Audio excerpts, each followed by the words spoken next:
സാക്ഷി ഇന്ന് പുതിയ ഒരു സംരംഭവുമായിട്ടാണ് നിങ്ങളുടെ മുമ്പിലേക്ക് എത്തുന്നത്. മനസ്സും നിങ്ങളും ഞാനും എന്ന ഈ പങ്ക്തിയിലേക്ക് നിങ്ങൾക്ക് ഏവർക്കും സ്വാഗതം. ഞാൻ അനിലാൽ വി പട്ടത്താനം, ഒരു കൺസൾട്ടൻറ്റ് സൈക്കോളജിസ്റ്റും ഹിപ്നോതെറാപ്പിസ്റ്റുമാണ്. ഈ വേനലവധി കാലത്ത് കുട്ടികൾ വീട്ടിലിരിക്കുമ്പോൾ കുട്ടികൾക്കും നിങ്ങൾക്കും ഉണ്ടാകുന്ന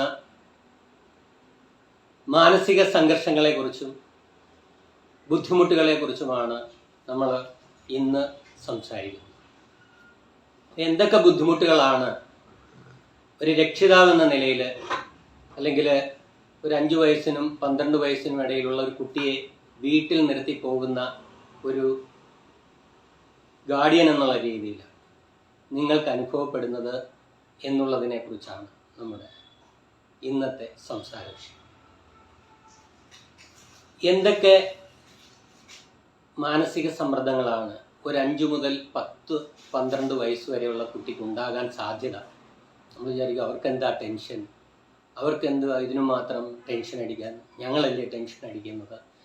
അപ്പോൾ രാവിലെ ജോലിക്ക് പോകുന്നു, അവർക്ക് വേണ്ടുന്ന സമ്പാദിച്ചുകൊണ്ട് കൊടുക്കുന്നു, അവർക്ക് ചുമ്മാ കളിച്ചിങ്ങനെ നടന്നാൽ മതിയല്ലോ, കുഞ്ഞുങ്ങൾക്ക് എന്ത് ടെൻഷൻ.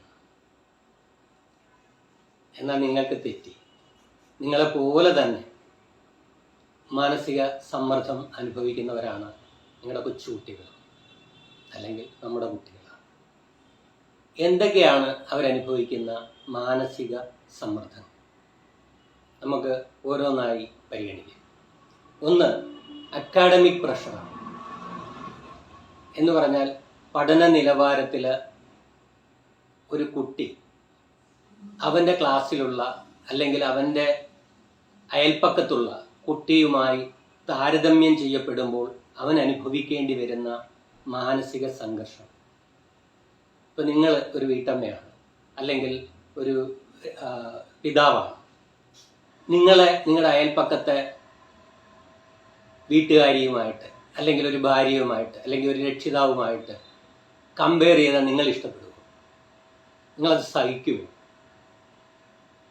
ഇതേ മാനസികാവസ്ഥ തന്നെയാണ് ആ കുഞ്ഞിനുള്ളത്. ഓരോ വ്യക്തിയും ഈ ലോകത്തേക്ക് പിറക്കുന്നത് അവനവൻ്റേതായിട്ടുള്ള കഴിവുകളുമായിട്ടാണ്.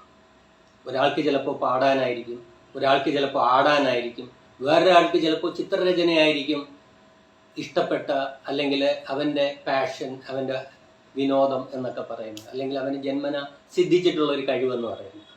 അത് കണ്ടെത്തി പ്രോത്സാഹിപ്പിക്കുന്നതിന് പകരം മറ്റൊരാളുമായി താരതമ്യം ചെയ്യപ്പെടുമ്പോൾ അത് പഠന വിഷയത്തിലായാലും അവൻ്റെ സർഗാത്മകമായിട്ടുള്ള കഴിവുകളെ കുറിച്ചായാലും അത് നമ്മൾ ഇഷ്ടപ്പെടുന്ന കാര്യമല്ല. അപ്പോൾ അതുകൊണ്ട് എന്ത് ചെയ്യണം? നമ്മുടെ കുട്ടികളെ അയൽപ്പക്കത്തെ കുട്ടിയുമായിട്ട്, അത് പഠനകാര്യത്തിലായാലും കഴിവിൻ്റെ കാര്യത്തിലായാലും ദയവ് ചെയ്ത് താരതമ്യം ചെയ്യരുത്. അതെൻ്റെയും കൂടെ ഒരു അപേക്ഷയാണ്. അതുകൊണ്ടാണ് മനസ്സ് നിങ്ങളും ഞാനും എന്ന് ഞാൻ പറഞ്ഞു. ഓക്കെ. രണ്ടാമത്തത് ലാക്ക് ഓഫ് സ്ട്രക്ചറാണ്. അതായത് സ്കൂൾ പഠനകാലത്ത് അല്ലെങ്കിൽ സ്കൂളിൽ പോകുന്ന സമയത്ത് അവനൊരു കൃത്യമായ ദിനചര്യ ഉണ്ടായിരുന്നു. താമസിച്ചാണെങ്കിലും എഴുന്നേൽക്കുന്ന ഒരു സമയം, സ്കൂളിൽ പോകാനായിട്ട് കാണിക്കുന്ന അമ്മയും കുട്ടികളുമായിട്ട് ഉള്ള ബഹളങ്ങൾ, അതിനുശേഷം ബസ് വരുന്നു, അവൻ പോകുന്നു, പിന്നെ നമുക്ക് 3:30-4:30 മണി വരെ അതിനെക്കുറിച്ച് യാതൊരു വ്യാകുലതകളുമില്ല. എന്നാൽ സ്ഥിരമായി വീട്ടിലിരിക്കുമ്പോൾ ഇങ്ങനെ ഒരു സ്ട്രക്ചേർഡ് ആയിട്ടുള്ള, ഒരു ഘടനാപരമായിട്ടുള്ള ഒരു ദിവസമല്ല അവൻ്റെ. എപ്പോൾ വേണമെങ്കിലും എണീക്കാം, എപ്പോൾ വേണമെങ്കിലും കഴിക്കാം, എപ്പോൾ വേണമെങ്കിലും കിടക്കാം എന്നൊക്കെ ഉള്ളൊരവസ്ഥയാണ്. ആ സ്ട്രക്ചർ ഇല്ലാത്തത് അവനെ സംബന്ധിച്ചിടത്തോളം വലിയൊരു ബുദ്ധിമുട്ടാണ്. അത് നിങ്ങൾ വിചാരിക്കുക അവനെന്ത് ബുദ്ധിമുട്ട്, ഞാൻ നേരത്തെ ചോദിച്ച പോലെ തന്നെ അവനെന്ത് ബുദ്ധിമുട്ടെന്ന് നിങ്ങൾക്ക് ചിന്തിക്കാം. നിങ്ങളൊന്ന് ആലോചിച്ച് നോക്കുക. നിങ്ങൾക്ക് ഒരു 1-2 ദിവസം ഒന്നും ചെയ്യാനില്ലാത്ത ഒരു അവസ്ഥ ഉണ്ടാകുമ്പോൾ നിങ്ങൾക്ക് ഉണ്ടാകുന്ന ഒരു ബോറടിയില്ലേ, അത് അവനുണ്ടാകുന്നു. അപ്പോൾ ആ സ്ട്രക്ചേർഡ് ആകാൻ നിങ്ങൾക്ക് അവനെ എങ്ങനെ സഹായിക്കാൻ കഴിയും, അല്ലെങ്കിൽ അവളെ എങ്ങനെ സഹായിക്കാൻ കഴിയും, അതിനെക്കുറിച്ച് ചിന്തിക്കുക. അതും അവനെ കൂടുതൽ മാനസികമായ പിരിമുറുക്കത്തിലേക്ക് നയിക്കും. ഇനി മൂന്നാമതായിട്ട് പിയർ ഗ്രൂപ്പ് പ്രഷറാണ്. അപ്പം നിങ്ങൾ തന്നെ പറയത്തില്ലേ, ഇപ്പോഴത്തെ ഗോപൻ്റെ മോൻ അവൻ സ്വിമ്മിങ്ങിന് പോകുന്നു, മറ്റേ ലളിതയുടെ മോള് അവള് പിന്നെ ഭരതനാട്യത്തിന് പോകുന്നു. ഇങ്ങനെ പല കുട്ടികളും പല പെർഫോമൻസിനായിട്ട് പോകുമ്പോൾ എൻ്റെ കുട്ടി മാത്രം വീട്ടിൽ ഇങ്ങനെ ഇരിക്കുന്ന ആലോചിക്കുമ്പോൾ നമുക്ക് സഹിക്കത്തില്ല. ഇനി അവന് മറ്റേ കൂട്ടുകാരെ എങ്ങാനും ഫോണിൽ വിളിക്കുമ്പോൾ അവൻ പറയും ഞാൻ ബോക്സിങ്ങിന് പോകുന്നു അല്ലെങ്കിൽ കരാട്ടയ്ക്ക് പോകുന്നു എന്നൊക്കെ പറയുമ്പോൾ ഇവനൊരു ആകാംക്ഷയാണ്. അയ്യോ ഞാനൊന്നിനും പോവില്ല, നാളെ സ്കൂൾ തുറക്കുമ്പോൾ അവിടെ വരുമ്പോഴത്തേക്ക് അവന്മാർ എൻ്റെ അടുക്കെയൊക്കെ ഇടിച്ചു കാണിക്കത്തില്ലേ എന്നൊക്കെ ഉള്ളൊരു ചിന്ത വരുമ്പോഴത്തേക്ക് അതും അവനിൽ സംഘർഷങ്ങൾ ഉണ്ടാക്കും. ഇത് നിസ്സാരമൊന്നുമല്ല. നമ്മളെപ്പോഴും പറയാറുണ്ട്, ഒരു രാജ്യം നഷ്ടപ്പെട്ട രാജാവിന് പോലെ സമ്മർദ്ദം അനുഭവിക്കുന്നവനാണ് തൻ്റെ കളിപ്പാട്ടം നഷ്ടപ്പെട്ട കുട്ടി എന്ന് പറയുന്നത്. നിങ്ങളുടെ മാനസികമായ സംഘർഷങ്ങൾ പോലെ തന്നെ കുട്ടിയുടെ മാനസിക സംഘർഷവും വളരെ വലുതാണ്. അതിനെ നമ്മൾ വേണ്ട വിധം കണ്ട് സപ്പോർട്ട് ചെയ്തില്ല എങ്കിൽ വലിയ വലിയ ആപത്തുകളിലേക്ക് അത് അവരെയും നിങ്ങളെയും നയിക്കും. ഓക്കെ, ഇനി മൂന്നാമത്തെ കാര്യമെന്ന് പറയുന്നത്, നമ്മൾ എല്ലാവരും പറയുന്നത് പോലെ തന്നെ ഈ സ്ക്രീൻ അഡിക്ഷനാണ്. അത് ടി വി ആവട്ടെ, ഗെയിമാവട്ടെ, മൊബൈലാവട്ടെ, ഏതായാലും അഡിക്ഷൻ എന്ന വാക്ക്, അതായത് നമ്മൾ അതിന് അടിമപ്പെട്ടു പോകുക എന്നുള്ളതാണ്. തുടക്കത്തിലൊക്കെ ആണെങ്കിൽ അത് നമുക്ക് എങ്ങനെയെങ്കിലുമൊക്കെ കൗൺസിലിങ്ങിലൂടെയോ മറ്റൊക്കെ, ഈ 5 മുതൽ 12 വയസ്സുള്ള കുട്ടികളെ കൗൺസിൽ ചെയ്യുക എന്ന് പറയുന്നത് വളരെ ബുദ്ധിമുട്ടുള്ള കാര്യമാണ്. 12 വയസ്സിന് മേളിലാണ് കൗൺസിലിംഗ് ഫലപ്രദമാകാറുള്ളത്. അപ്പം അതിനിടയ്ക്കുള്ള ഈ ഏജ് ഗ്രൂപ്പിൽ നമ്മൾ കുട്ടിയെ ഒന്ന് ശാന്തനായി ഇരുത്താൻ വേണ്ടി അവൻ്റെ കയ്യിലേക്ക് മഞ്ചാടി കാണിക്കാനും അല്ലെങ്കിൽ പൂപ്പി കാണിക്കാനും ഒക്കെ മൊബൈൽ കൊടുക്കുമ്പോൾ അവൻ സമാധാനത്തോടെ ഇരുന്നോട്ടെ എന്ന് പറഞ്ഞ് നിങ്ങൾ കൊടുക്കുന്ന ആ മൊബൈൽ തന്നെ അവൻ്റെ ജീവിതത്തിലെ വില്ലനായി നാളെ അവതരിക്കും.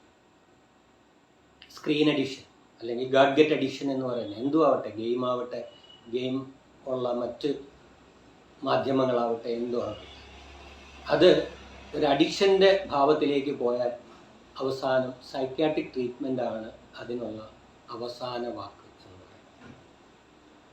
തുടക്കത്തിലൊക്കെ ആണെങ്കിൽ നമുക്ക് ചെറിയ രീതിയിലുള്ള തെറാപ്പികളൊക്കെ കൊണ്ടോ അല്ലെങ്കിൽ ബിഹേവിയർ മാനേജ്മെൻറ്റ് കൊണ്ടോ ഒക്കെ നമുക്കത് പരിഹരിക്കാൻ കഴിയും.